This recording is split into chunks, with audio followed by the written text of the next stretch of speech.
to my channel. I'm Dima from Dima's vlog. If this is your first time coming across my channel, thank you so much for stopping by. So guys, today I'm going to be talking about an interesting topic, a topic that most women go through when they give birth, and a topic that most of them don't like to talk about, maybe because of the fear of being judged or being or maybe reasons best known to them. But here I am today talking about sharing my own story, my own experience with you guys. And if you don't already know, I have a child 2 months back, and she's currently 6 months old. So without wasting much of your time, let's get started with this video. So this is my own experience with postpartum depression, and you guys, it's depression is very real. Like postpartum depression is very real. So when I had my baby, let me say like a day after after delivery, after I had my baby through CS. I found myself becoming so irritated with everybody and everything in the hospital. Initially, I thought maybe because I've stayed so long in the hospital, at least I stayed like 2 days prior to delivery, and after delivery, it's making like 3 days after 3 days. So I thought maybe because of the environment, maybe because of the hospital, maybe because I felt like maybe I'm being confined in one place, I'm not able to move because I'm still trying to recover from my CS wound. So that was what I thought initially. I didn't know it was going to go, it was way beyond what I was thinking at that time. So I found myself being irritated, like even the nurses, the doctors could even notice.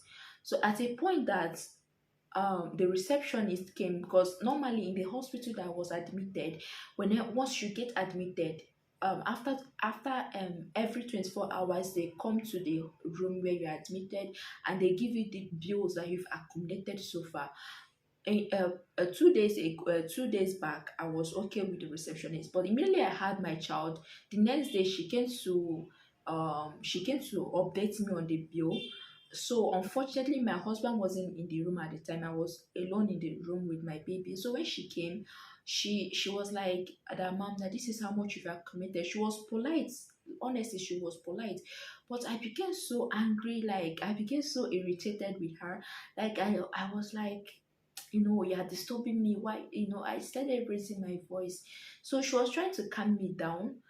At a point, the doctor had to come in. So when the doctor came in, she asked me what happened. The next thing, I found myself crying. I didn't even know why. Nobody made me to cry, but I just saw myself. I was crying. Tears were just coming down from my eyes. So at that point, I was confused. A lot of things were just going through my head. I didn't know what to do. I prayed for this baby, and this baby came. At this point, I don't know what to do with the baby again. I was literally like empty, my brain, as if nothing was in my head. Like I didn't even know where to go from. I was on my recovery bed. All I was thinking about is how to take care of this child. Seriously, that was what was on my head.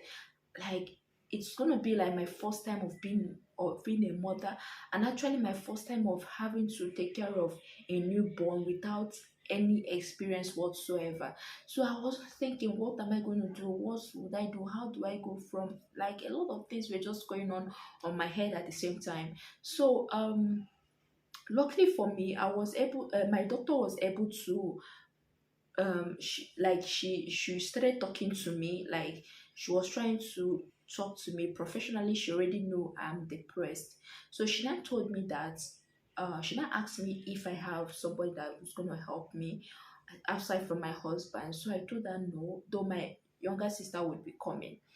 So she now told me that I need people around me, that I'm not mentally stable at this time, that I need a lot of help. See, if you're a new mother, don't be shy to ask for help. Don't be shy to to um to accept help when somebody offers to help you with to take care of your baby. It's gonna help you a lot. It's gonna help your mental health. So when she told me that I will be needing help, that I cannot take care of this child alone, so I told her that I trust my younger sister that will be coming, and which I'm not sure if she's going to come, because as of that time my sister was writing the exam. So she now said, okay, fine, that if that will be the case, I should make sure that I keep in touch with my family and friends. Then I didn't know like what she was trying to explain, because remember, it's actually my first time of experiencing depression, so I don't even know what depression looks like. So she now told me that I have postpartum depression, that I'll be needing somebody, and she also told my husband the same.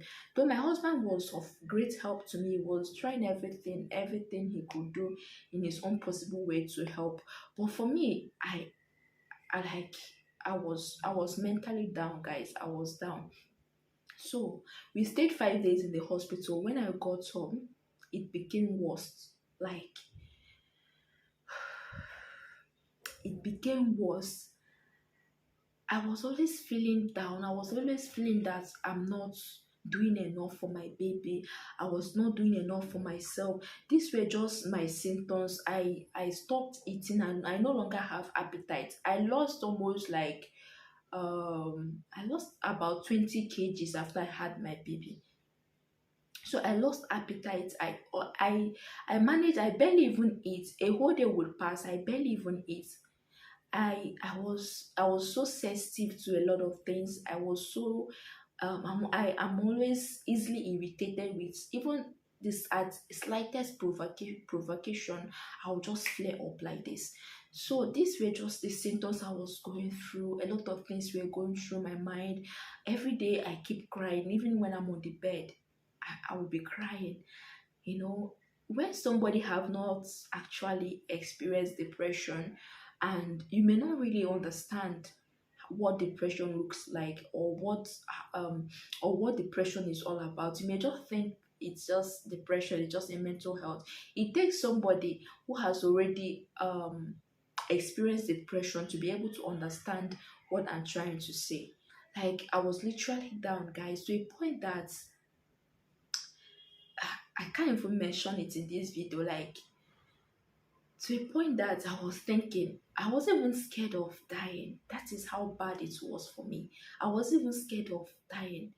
I was like, I can't even explain it now.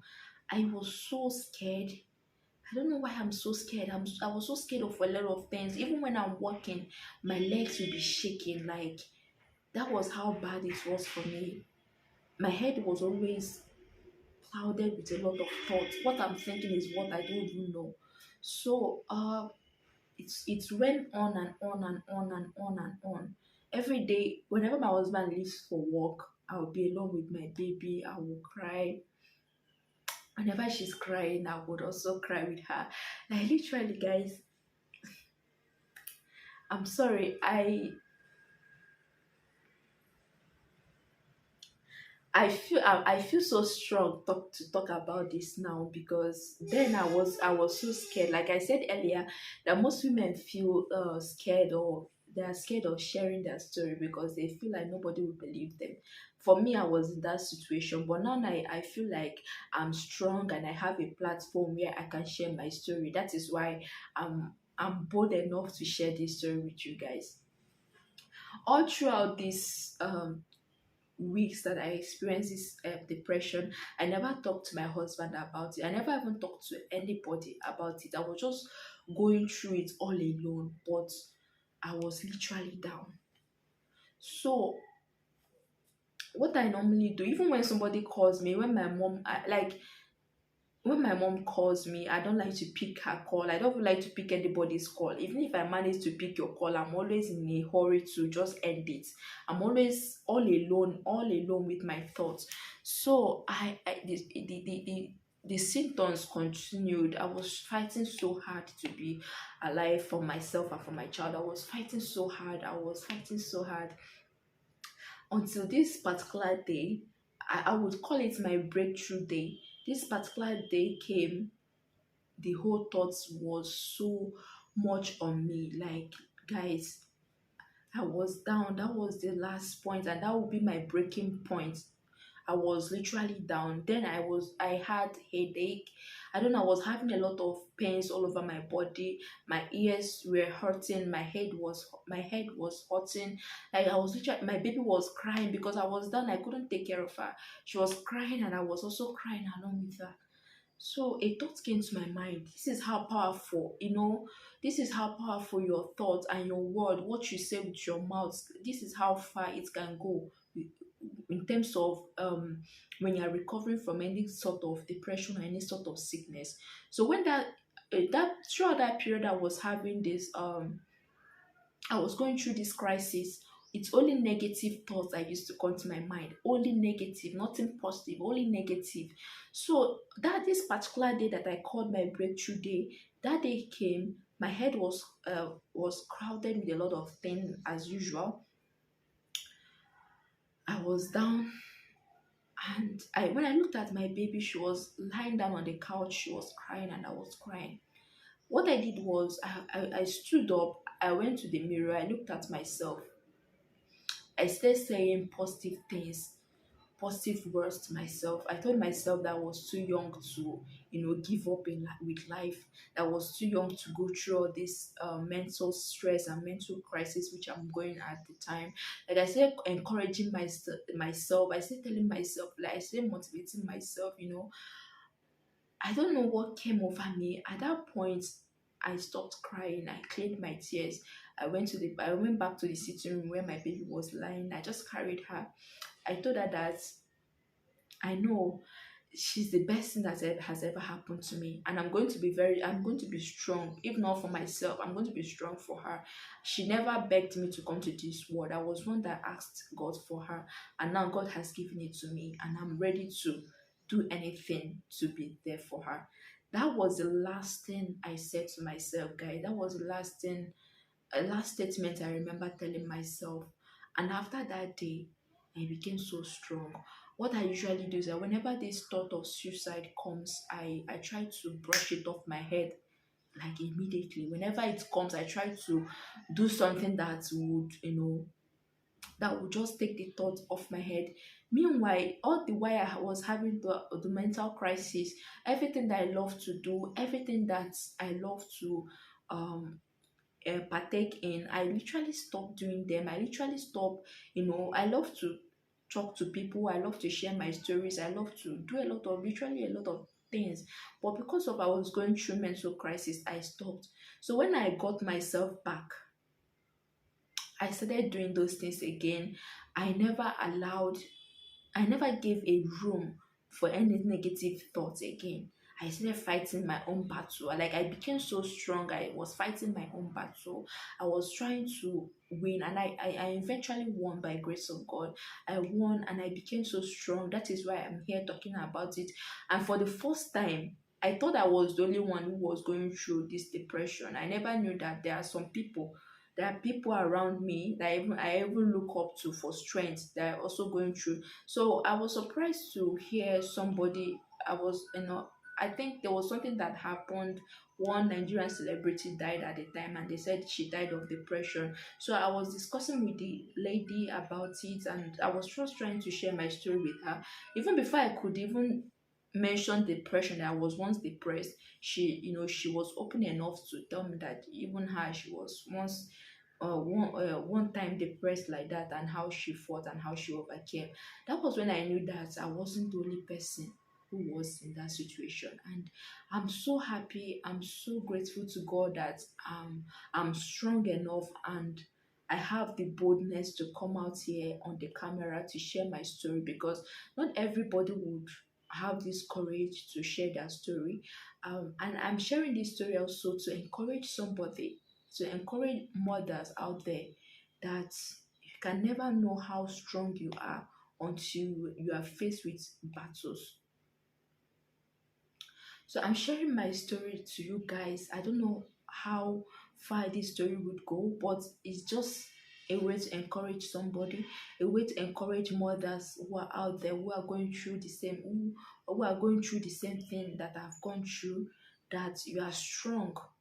Do not allow depression to weigh you down. We are way stronger than that depression. All you need is to get up on your feet, to say things to motivate yourself, because nobody is going to do it for you. Even if you should start taking medications, trust me, as long as you are not positive about your life, as long as you are not, showing, helping yourself, you are not going to come out of it. The drugs you are taking can only help you for just a short period of time, but you're not going to be healed permanently. the healing process of depression all relies on you. You have to be strong. You have to find something that you love doing to start engaging yourself in those things. And also pray to God, because He's the only person that can give you that strength and that courage. Also pray to Him. I pray that God Almighty will see you through. I don't know who is going to watch this my story, who is going to listen to my story, but this is just me sharing my story with you guys. Thank you so much for watching, and see you in my next one. Bye.